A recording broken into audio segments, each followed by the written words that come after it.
Good morning po. Tayo po'y mag-aral ng salita ng Diyos. Isaiah chapter 9 verse 6, sapagkat isinilang ang isang sanggol na lalaki para sa atin, ibibigay sa kanya ang pamamahala, at siya ay tatawaging kahangahangang tagapayo, makapangyarihang Diyos, walang hanggang Ama, prinsipe ng kapayapaan.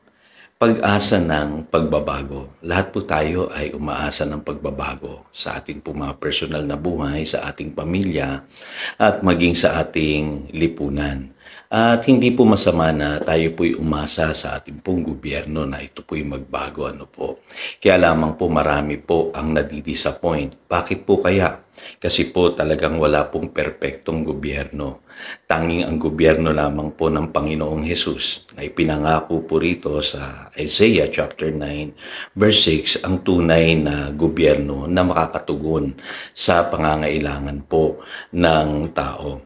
Alam niyo po, ako po'y nabuhay nung panahon ng martial law at maging after martial law po, na-witness ko po yung nangyari po sa ating bansa nung panahon po na makikita natin dumaan po ang Pilipinas sa matindi pong problema.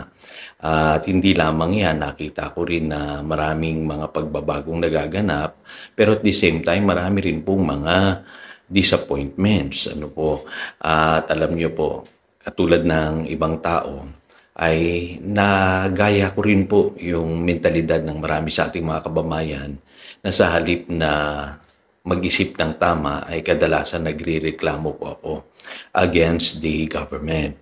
Pero alam niyo po, ang Biblia pala sinasabi na ang mundong ito mapapahamak talaga, papasama ito ng papasama. At higit sa lahat, ang tao po na nagkakasala at patuloy na gumagawa ng masama ay magpapakasama. So, anong aasahan natin sa mundong ito? Alam niyo po, may pinangako ang Biblia sa Romans chapter 15 verse 12. Ang sabi po diyan, and again, Isaiah says, the root of Jesse will spring up, one who will arise to rule over the nations, and the Gentiles will hope in him. Sino po itong pag-asa na ito na makikita po ng maraming tao, masusumpungan ng maraming bansa? Walang iba po kundi ang ating Panginoong Jesus. At kung naalala niyo po, ang Panginoong Hesus po, nangako siya na siya'y maghahari sa buhay po ng tao. Kaya lang po meron tayong confusion. Kadalasan iniisip natin, mangyayari yan sa millennium. Hindi po. Pwede na pong maghari si Jesus sa buhay ng taong nananalig sa Kanya. Kaya nga, the kingdom of God is within you. Sabi sa Luke 17 verse 21. Kaya alam niyo po, madidisappoint talaga tayo kung titingin po tayo ng pagbabago sa labas. Kailangan po ang hanapin nating pagbabago ay magsisimula po sa atin. So, isang bagay na natutunan ko po nang ako po'y nakakilala sa Lord ay tigilan na yung pagrereklamo, yung blame game na tinatawag. Na lagi natin sisisihin yung gobyerno kapag nakakakita po tayo ng mga problema sa ating bansa. Totoo po yan, marami pong problema ang ating gobyerno. Pero ang sabi sa Romans 13 verses 1 and 2, dapat nga magpasakop tayo sa ating gobyerno. Sa mga nasa authorities.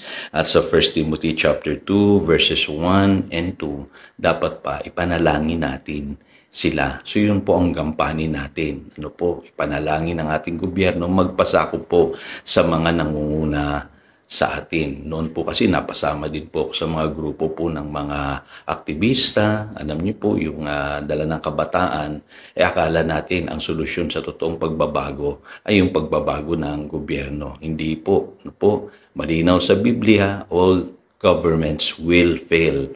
At tanging ang government lamang ng Panginoong Hesus ang mananaig. Pangalawa po, makikita natin na dapat tayo mga believers, hanapin natin yung paghahari ng Diyos at yung kanyang righteousness, yung pong sinasabi ng Matthew chapter 6 verse 33. Kailangan po hingin natin na maghari ang Diyos dito sa lupa ng gaya na sa langit. At nangyayari po yan sa buhay ng mga believers. At alam niyo po ba, pagka nakapaghari ang Diyos sa buhay ng mga nananalig sa Kanya, tayo po ay unaffected ng krisis. Kasi sabi sa Matthew 6:33, lahat ng ating pangangailangan, all these things shall be added unto us. So hindi tayo magkukulang. Kaya huwag kayong matatakot kung may mga price increase o nakikita natin pagtaas ng bilihin, gasolina, bigas at kung ano-ano pa. Ano po, tayong mga nasa paghahari ng Diyos. Ang sabi ng Biblia, if we seek His kingdom and His righteousness, lahat ng ating mga pangangailangan ipagkakaloob ng Diyos. Huwag din tayong matakot na tayo po ay mamumuhay pa sa kaguluhan. Kasi ang sabi ng John 17 verse 17, ibubukod tayo ng Panginoon. Tayo isi-separate ng Panginoon sa pamamagitan ng kanyang salita, ng kanyang katotohanan. At kung mamumuhay po tayo sa kanyang salita, sa kanyang katotohanan, ay mararanasan po natin na tayo po ay mamuhay ng tagumpay kahit magulo po ang mundong ito. Ano po? At higit sa lahat, yung sinasabi diyan sa Isaiah chapter 9 verse 6, mararanasan natin na siya yung ating wonderful counselor, mighty God, everlasting Father, Prince of Peace. Ano ibig sabihin nito? Yung presensya niya sa ating buhay, hindi mawawala. Kaya alam niyo po, simula po nung nakilala ko ang Lord, inalis ko na po sa kaisipan na ang solusyon sa problema ng tao ay yung gobyerno. No po, ang lagi ko pong iniisip, ang paghahari ng Diyos ang solusyon sa problema ng tao. At hindi yan mangyayari po lamang sa millennium, maging ngayon.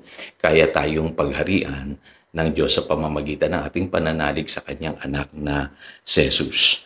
Panghuli, ito po mahalagang katotohanan. Be the change. Kung naghahangad ka ng pagbabago, ikaw dapat ang simulan ng pagbabago.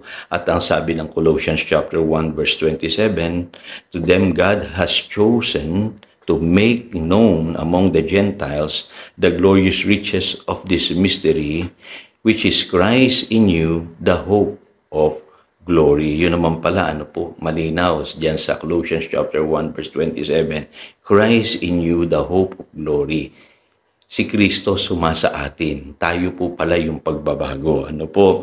At ang sabi ng Biblia, ang Diyos ay sumasa atin. God is with us. Sabi sa Isaiah 7 verse 14. So ganito po yan. Ano po? Kung ikaw ay nagbago, ang buhay mo'y umayos. Ano po? Naalis ka sa kasalanan at namuhay ka na ng matuwid, ikaw ang simula ng pagbabago sa iyong pamilya, no po, sa iyong lipunan, yan sa community na kinabibilangan mo sa iyong trabaho. Kung ikaw gumanda ang buhay mo, umunlad ka, no, ikaw ang magiging blessing sa iyong pamilya, sa iyong community, at maging diyan sa lipunan na ginagalawan mo. Alam mo kapatid, minsan tayo nag-iisip ng pagbabagong magaganap sa labas. Pero ang pinakamagandang pagbabago ay yung tayo ipanganak na muli at tayo isilang sa Espiritu. Kasi doon po magsisimula ang tunay na pagbabago, magmumula sa pagbabago ng iyong buhay. Kaya mas tignan mo yung pagbabagong nagaganap sa iyong buhay upang maging blessing ka sa lipunan. So again, ito si Pastor Jojo, nagpapaalala upang daluyan tayo ng pagpapala, manatili tayo sa kanyang salita. Good morning.